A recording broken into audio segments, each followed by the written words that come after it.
Today, I'm going to share with you my 15-year since being diagnosed MS story. I'll start with some of the details way back when. Mostly today, I'm going to focus on the last 2 years. I'm Jen DeTracey. I am the founder of Women Thriving with MS. And this has definitely been a journey for me. This is my MS story, 15 years as of today. So let's get into it. So I'll tell you a little bit about my past. I've got tons of videos on this channel, so you can check them out on the Women Thriving with MS channel. You can like this video if you want. You can press subscribe if you want to get other videos. It's really up to you. The reason why I do this is because I like to document my story, because everybody's different, and you'll hear many stories on YouTube and you'll get many perspectives. And for me, being the 15 years since diagnosis mark is like a big deal. I'm going to tell you the good, the bad, the ugly, and the amazing. So here we go. So back over 15 years ago, I had MS symptoms. I didn't know that they were MS symptoms back then. I had no idea. I had really bad vertigo that got me into the hospital. I had had some drip medication. I was not diagnosed at that time. Now, the good news about that for me was that I wasn't ready to hear that diagnosis. It would have been horrible in my life at that point if I had been told that I was living with multiple sclerosis. So I'm grateful that that wasn't flagged at the time, because it gave me an opportunity to really accelerate my life, even though I knew I had some kind of fatigue and other issues. It gave me a chance to have big dreams and do big things. And that was important to me. At the point where I was diagnosed, I didn't know whether I'd be able to walk again, whether I'd be able to work again, whether I would be able to have a relationship with a partner, spouse again. Like, these were all scary things for me. And that was in September of 2010. There was a lot of fear and there was a lack of confidence that hit me. Those were the shockers, like the shock waves. And even though my neurologist, who at the time that I went to, Dr. Seo, was amazing, she was an amazing and remarkable woman.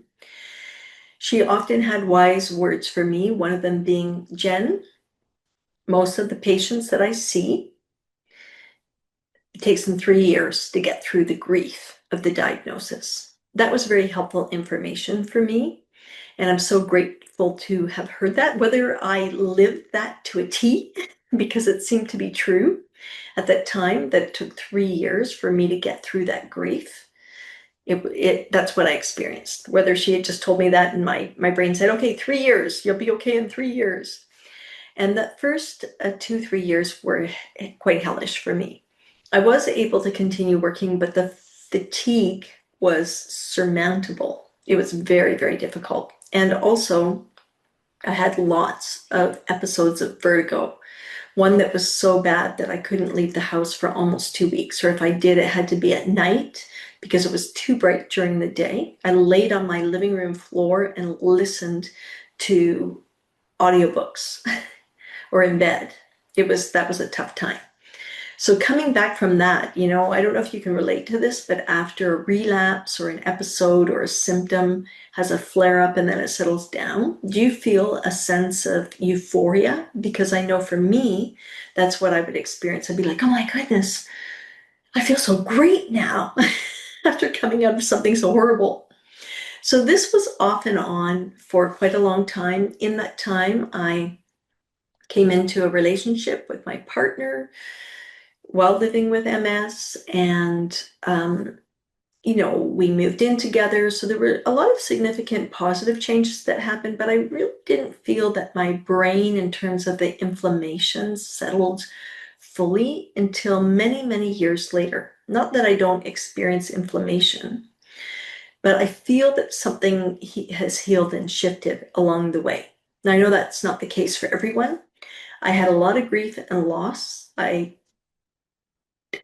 In that fear of not being able to worry of not being able to walk, work, or experience life. There were times where I felt I didn't want to live in the beginning. It was scary.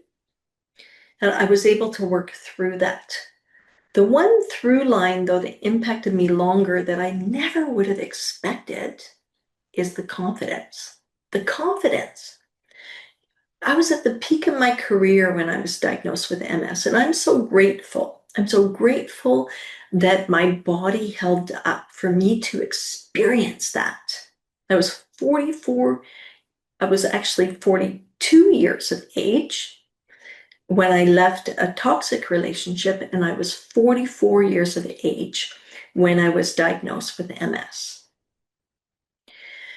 So when I was at the peak of my career, or at that time, and everything kind of bombed, I still was working, I was still pushing through, but I knew that I wasn't the same, and it didn't last. And because I pushed through and denied the MS, denied out of fear, after 6 months of contracts, I just crashed.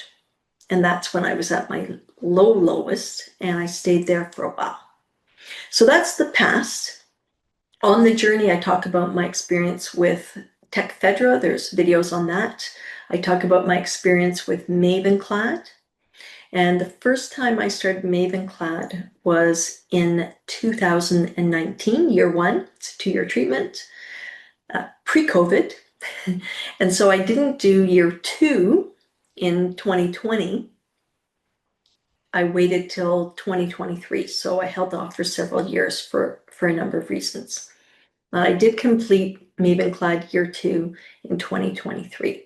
And that's kind of when my life started to bottom out in my personal life.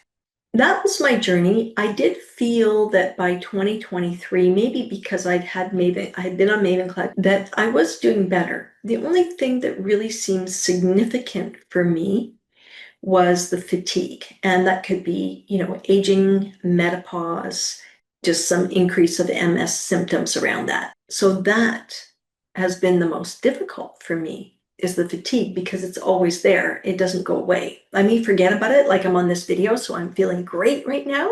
And then afterwards I'll be like, So this kind of stuff happens. I wasn't able to do certain things after living with MS. I wasn't able to run anymore. I had to ask myself questions like, who am I now? What's my worth in the world? And honestly, I didn't feel that I had a lot of worth. A lot of my work dried up. My identity had been so wrapped around my work that even though, because I changed my life around the way I work and started to work remotely to manage my energy as a marketing strategist and coach, working with small business owners, that I lost my confidence along the way. So it wasn't the fear that took me out, it was the confidence that it took me a long time to come back to. Honestly, I would say that it's taken me 14 years to really come back to my confidence. And I think that's because I know who I am. I know what's important to me. I know my limitations, and I know where I'm capable. And that has been very important to me. So when you think about that in your own life, it's like there's going to be changes. I mean, we're getting older. I mean, who knows how old you are while you're watching this? You could be in your 20s, you could be in your 30s, you could be in your 40s, you could be in your 50s, like me. You could be anywhere. You could be in your 60s, 70s, whatever that age is. Your reference point is going to be different. That's just how it is. For me, I'm grateful that I had my own business, that I could have flexibility around my work. The downside is I couldn't go on short-term disability. I couldn't go on long-term disability because I had a business and it wasn't covered. There was no protection for me. I did purchase critical illness insurance a couple of years before I was diagnosed with MS, and gratefully I did receive a lump sum of money, but that would have never carried me through for the rest of my life.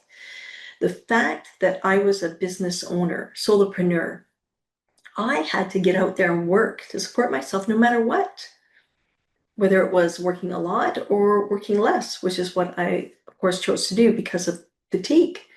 That has been a part of keeping me alive. And if you are one of those people that had to stop work, of course it's hard. It's really hard. There was a time where I just thought I'd never be able to do that again. I couldn't get out of bed. It was scary. So I get that. I had to ask myself too, what other ways in my life can I identify outside of being Jen the business person, Jen the coach, Jen the consultant? And that required a lot of meditation.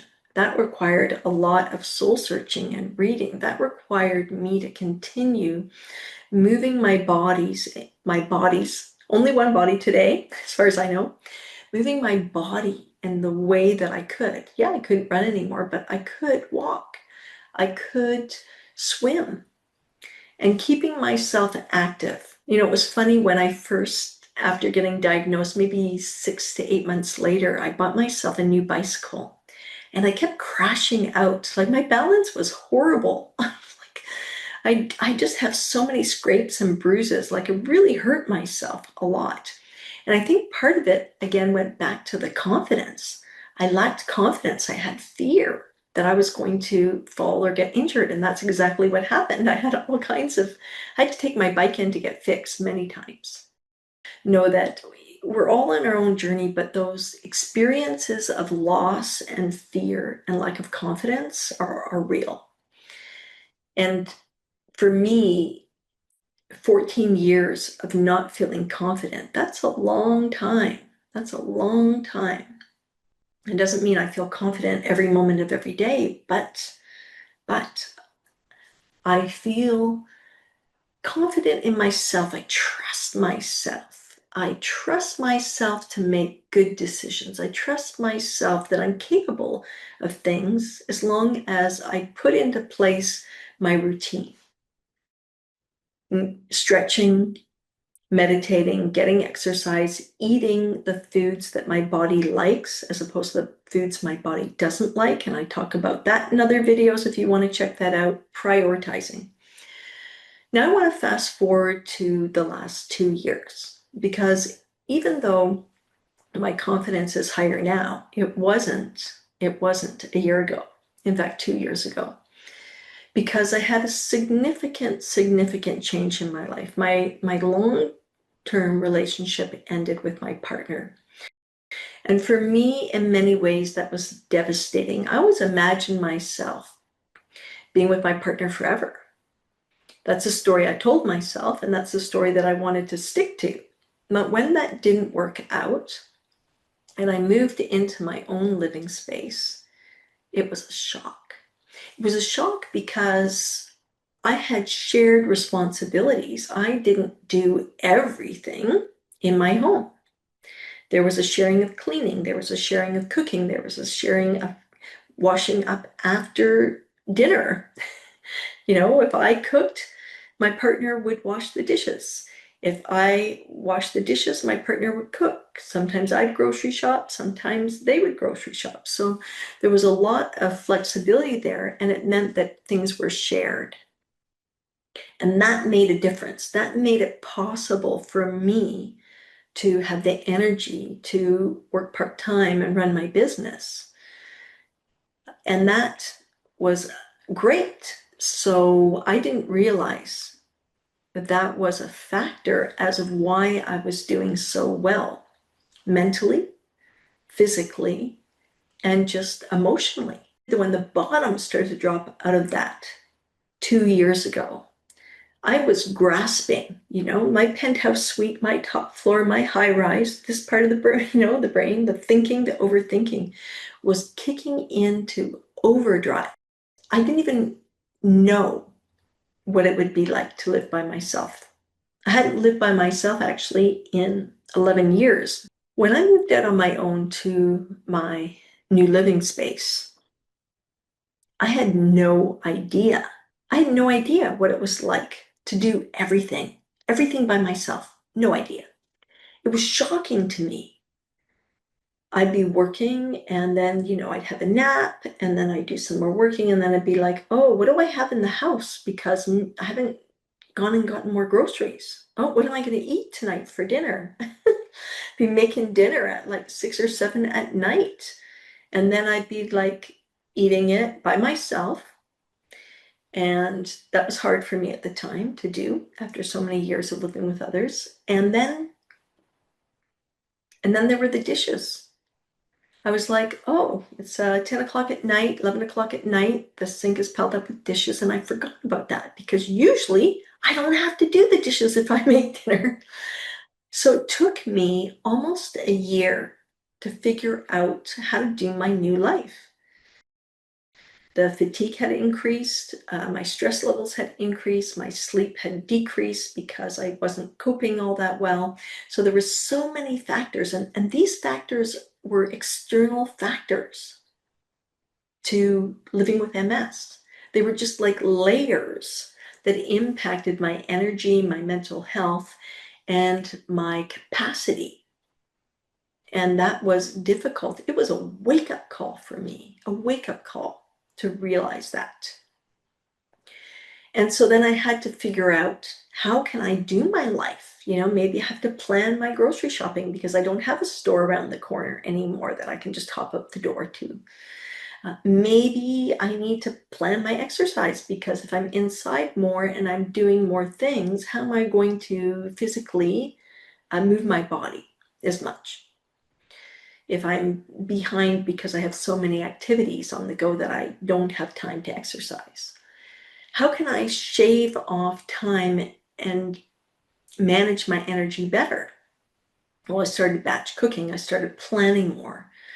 So there had to be more routines in place because I had to create a completely new routine just for me. And that was what I did. And so now, a year and a month later, I am in the groove with this new routine.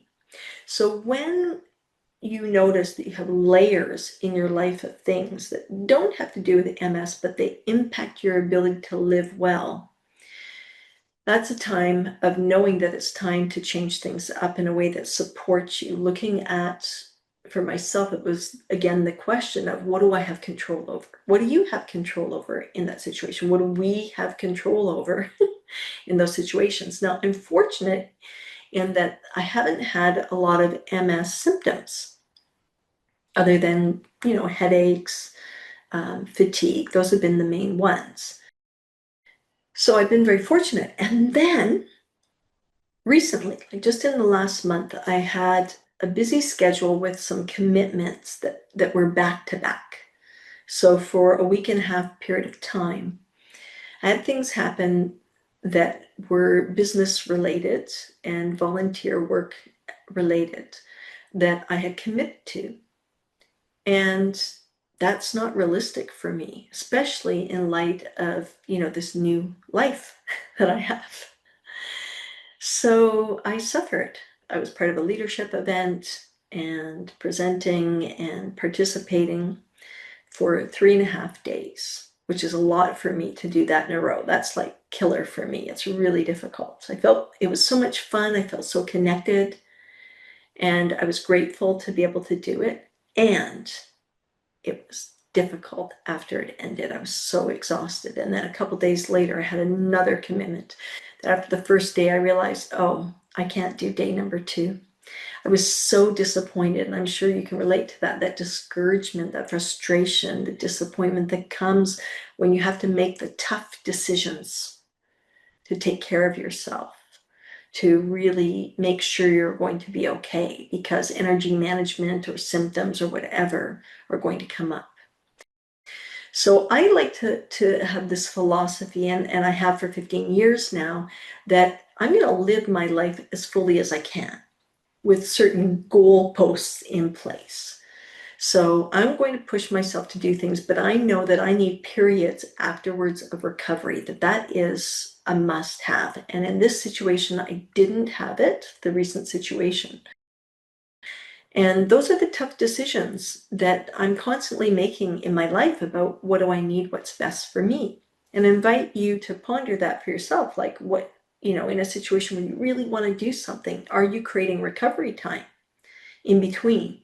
Are you giving yourself some grace to say no, or are you saying no all the time and not enjoying anything in your life because you're afraid that you can't do something because there's going to be a cost? Well, there can be a cost, but sometimes that cost outweighs the joy of an experience. And this is something that has been very fundamental to my philosophy around living with MS. And I think over the years, I probably have a higher level of anxiety as a result of having to think about all these things. But even that, I don't let stop me from living my life within the parameters that I can live it.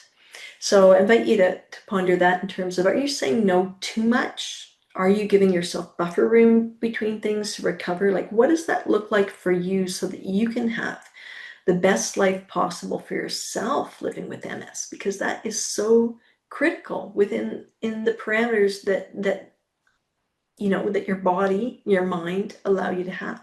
By the time I got back home and got settled from all this travel, I had a badass vertigo symptom showing up. And I'm like, okay, I know why this is happening. I pushed myself really hard. Of course I have this. I didn't give myself the breaks. I had a great time. I enjoyed myself, and now there's a cost. I also know, or knew in that moment, because this just happened, that I would get through it. I've always gotten through the vertigo. I have ways to deal with it. I have a video about that. I use meclizine from the US. I'm in Canada. And I have a homeopathic from my homeopath that was prescribed to me a long time ago, and I always keep an emergency vial of it on hand for when this starts to happen. Because with vertigo or any relapse or episode situation, it has to peak. It has to go up and peak and then come down. So I know that the homeopathics that I take bring it to the peak faster so that I can push through it faster. But without the meclizine, I would feel very nauseous all the time, and I wouldn't be able to record a video or work with clients or go for a walk or do those kind of things without feeling absolutely, completely horrible. So I put measures in place in order to take care of myself that way. So I invite you to think about, what are the things that you've done really well in terms of taking care of yourself? What have you put in place for yourself? For me, over the years, I've played around with diet. I've followed different experts around MS diets. And for me, it's meat, it's vegetables, it's brown rice crackers, gluten-free. I'm not completely sugar-free. I don't have sugar in the house. I may eat it periodically, but not very often. I know it's not good. Soy, legumes, peanut butter, which is a legume. Like, I just avoid that stuff. Most of the time dairy, but not 100%. So I found what works for my body. And that's really important when it comes to nutrition and food, to find what works for you. And that's been my journey. So as we kind of come to the end of this video, I just want to say that I'm really delighted to be here. If you haven't subscribed to this channel, go ahead and do that if you want to. Thumbs up always. If you have a question, put it in the comments. If you just want to make a comment yourself, put it in the comments. And if you're wondering why I called this Women Thriving with MS, this channel, is because I'm a woman. I'm thriving with MS. And all of you are welcome that come here. I have supported and encouraged and coached women living with MS. So that has been close to my heart. I'm Jen DeTracey. I'm the founder of Women Thriving with MS, and I'm so grateful that you showed up here today to watch this video and hear my MS story. Sending you lots of love, and I look forward to hearing from you. We'll see you in a bit. Bye now.